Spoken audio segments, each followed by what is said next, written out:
Welcome back. In this video, we'll go through apportionment, which is how the U.S. Divides up the 435 seats in the House of Representatives amongst the 50 states.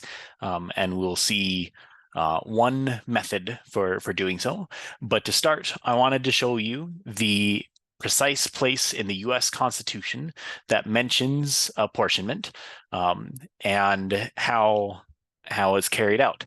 So in the Constitution, it says that the representatives and taxes, so how much each state is taxed and how much they get, shall be apportioned among the several states which may be included within this union according to their respective numbers. So it says that the representatives are given out according to their population. So numbers here refers to numbers of people. However, it goes on to specify that their population, the respective numbers, are determined by adding the whole numbers of free persons, including those bound to a service for a term of years. So these are indentured servants, excluding Indians not taxed, and 3/5 of all other persons. I wonder who they could be referring to. A lot of this language was later fixed in the 13th, 14th, and 15th amendments that decided that all people should be counted when determining a state's population, among other things. It then goes on to say that the actual enumeration, so the census, when the U.S. actually goes and counts everyone, shall be made within 3 years of the first meeting of Congress, and then every 10 years after that. The number of representatives shall not exceed one for every 30,000 people, but every state should have at least one representative. And that's it. The Constitution then does not go on to say anything more specific about how to actually calculate how many people, how many representatives every state should get. This is it. In the vaguest terms, there's only one person for every 30,000 people, or no more than one person for every 30,000 people, and every state has at least one. So let's dive into how we might actually do this. So the first term that I want to go through, there will be a few vocab terms, is the divisor. And the divisor is going to be the total population divided by the number of seats. So when you take the total population, so for instance, the total population of the US is about 330 million people, and divided by the total number of seats, which for the House of Representatives is 435, that will tell us how many people each seat should represent in a perfect world. And we're going to see why I'm mentioning if the representation were perfect in just a second. So it's just total population divided by the number of seats. So let's do this for the US. In the US, according to the 2020 census, so things have changed probably in the last 4 years. I think the population has grown a little bit.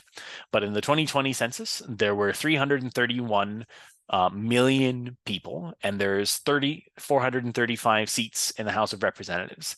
So what is a divisor? We simply take the total population and divide it by the number of seats to get this number, 761,168.8. Okay, that's a big number. It's about 3/4 It's about 750,000 people. So what that means is every one representative should represent about 3/4 people. Every one representative has a constituency of about 750,000. Okay, so Montana has a little over 1 million people. So how many representatives should Montana have? Well, I can fit one group of 750,000 people in there, but then there's a little bit more than that. So should Montana have exactly one representative, or should we have exactly two representatives?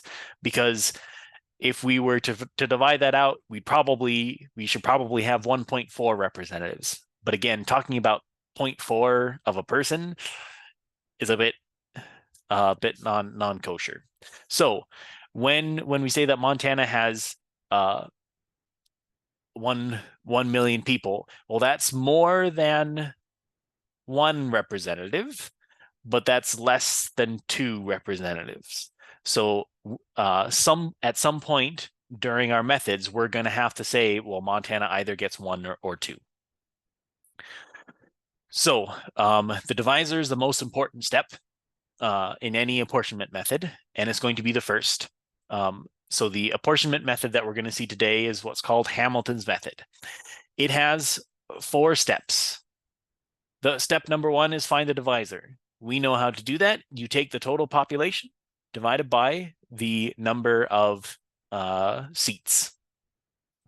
The second step is going to be to find the what's called the quota. We're going to take each state population and we're going to divide that by the divisor. And in a perfect world, this would be the perfect representation. So for Montana, our quota is 1.4. But we don't get 1.4 representatives. We need the whole number.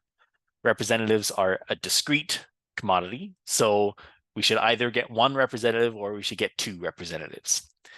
In Hamilton's method, we round down. So whatever number we get, we essentially ignore the decimal place. So for Montana, when Montana gets 1.4 representatives, we round 1.4 down to 1. Now, if we round all those numbers down, we're not going to give out enough seats. There's going to be a few left over, and we're going to give those leftover seats out based on who deserves them the most according to this method. So according to Hamilton's method, who deserves it the most? Whoever had the largest decimal part to their number. I'm going to go through a couple of examples now, and this will make a lot more sense. But remember, there are 4 steps, and it is easiest to construct a little table to get us started. So find the divisor, find the quota, round down, give out the rest. Let's do a couple of examples. A very mathematical country has 4 states, and their states are very imaginatively named State A, State B, State C, and State D. And their populations are listed as follows. And I'm just going to say their populations are in thousands. This is not going to make a bit of difference. So State A has 158,000 people. State B has 242,000. State C has 116,000. State D has 284,000. Their Congress has 50 seats. So we should decide how many seats each state should get. And in particular, what you'll notice is that State D has the largest population. So they should have the most representatives. State C has the smallest population, so they should get the fewest representatives. So how many seats should each state get using Hamilton's method? We've got 4 steps. Step number 1, find the divisor. The divisor is going to be the total population divided by the number of seats.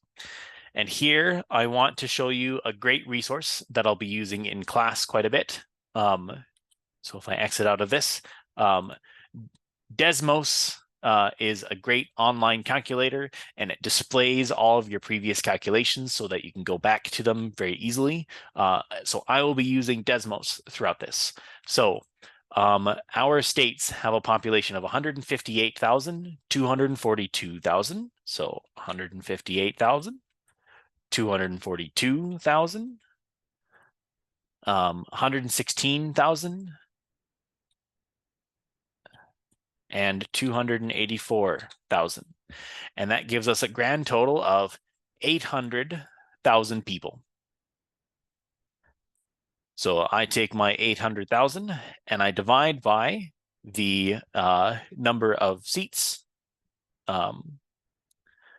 And there were 50 seats in their Congress. So 800 divided by 50 gives me 16. So if I come back to this, the next slide, I'm going to make myself a little table.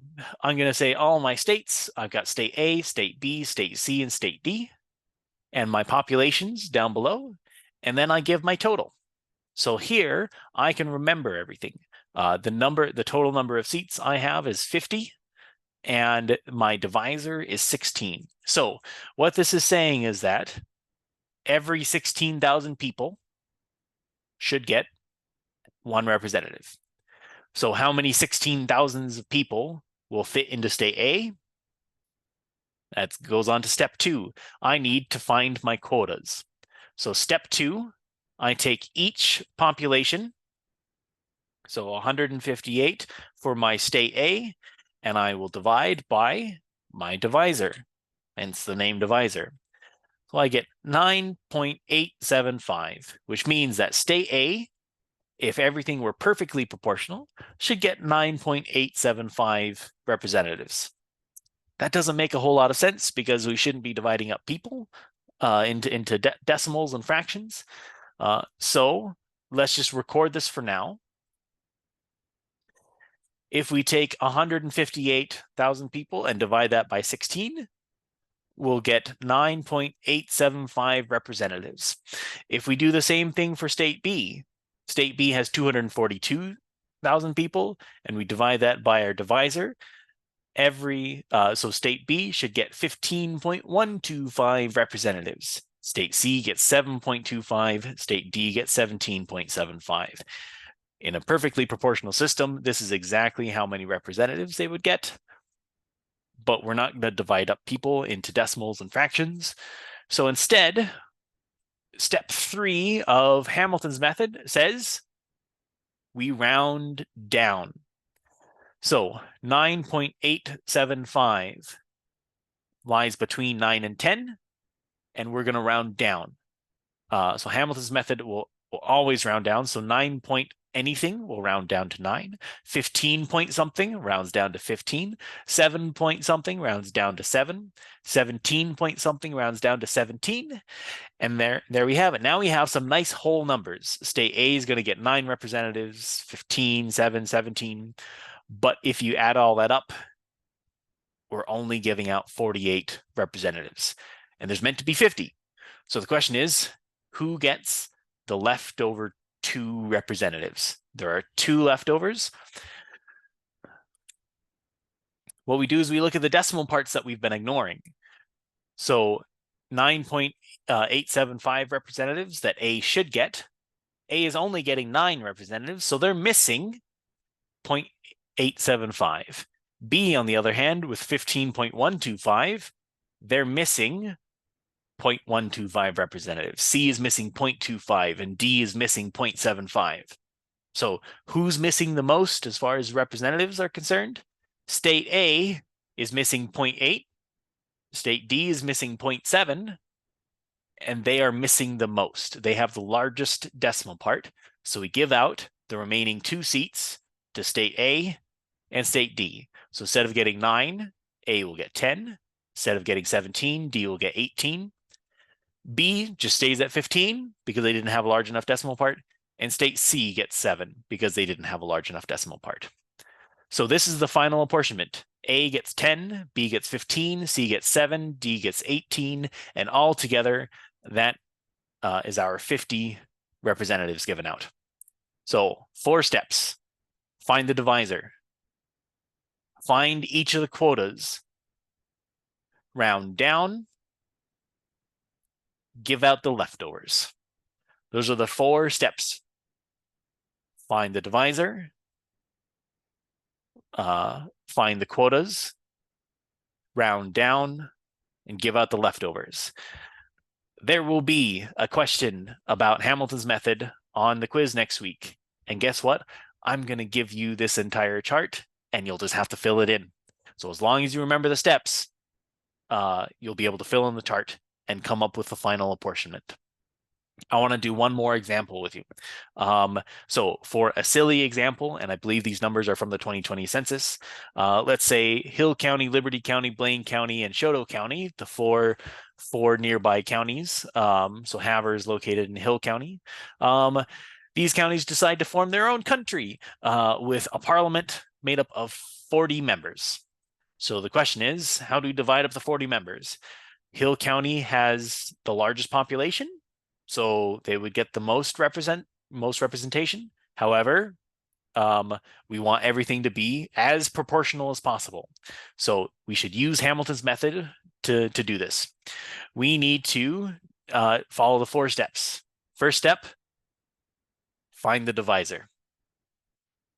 So the divisor is, again, the total population divided by the number of seats. So let's come over to Desmos and add these up. So we've got 16, 17, 9. So I'll just hit enter. Plus 1946. Plus 6980. Plus 5916. So the total population of these 4 counties is 31,021. And I'm going to divide by the number of seats, which is 40. So that means every 775 people should get 1 representative. So if you go back into presentation mode, so we can start filling out our table. Here are our 4 counties with their populations. We found the total. The total divided by the number of seats is our divisor. So every 775 people-ish should get 1 representative. So then the question is, how many representatives should Hill County get? Well, how many groups of 775 can we fit in there? We just need to divide. So if we come back and we take our population of Hill County and we divide by this number, our divisor, just oops.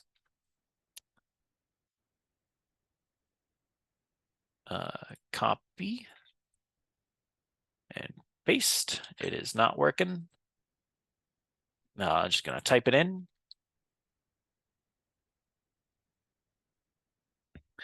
And we can see that Hill County should get 20.86 representatives. Again, we shouldn't be talking about 0.86 people, but there you go. So Hill County divided by the divisor gives us a quota of 20.86. Liberty County, with only really close to 2,000 people, will get 2.51 representatives. Blaine County is 9.00, and Choteau County is 7.63. So this, in a perfectly proportional system, this is exactly how many representatives each state should get. But we shouldn't be talking about decimals or fraction of people. So in Hamilton's method, for step 3, we round down. So instead of getting 20.86 representatives, Hill County will get 20. Liberty County will get 2. Blaine will get 9. And Choteau will get 7. Now we're talking about nice whole numbers of people. But if we round down, all these numbers are slightly small, so that we've only given out 38 people. Our parliament, our new Congress, is going to have 40 people, so we are missing 2. There are 2 more seats to give out, so we have to decide who deserves them the most. And when we look at the decimal parts, we see how much representation we're missing. Hill County is missing 0.86 representation. 0.86 representatives. Liberty County is missing 0.51 representatives. Not missing any, so they're perfectly proportional. Great. But Choteau is missing 0.63. So based on these decimals, the 2 largest, because we're missing 2, the 2 largest are the Hill County's decimal and Choteau County's decimal. So we'll give out our last 2 representatives to Hill County and Choteau County. So instead of getting 20, Hill goes up to 21. Liberty stays at 2. Blaine stays at 2. And Choteau moves up to 8. So our final apportionment, Hill County gets 21 representatives compared to Liberty, but Hill County has about 10 times as many people. So Hill County gets about 10 times as many representatives. So that is Hamilton's method. It has 4 steps. Find the divisor. Find all of our quotas by dividing by the divisor. Round down, give out the leftovers. Those 4 steps make up Hamilton's method, and this is what will be on the quiz next week. The assignment, also due next Wednesday, will also have some questions about this. And what we'll do next week is we'll do a couple more examples with Hamilton's method, and we'll start Jefferson's method.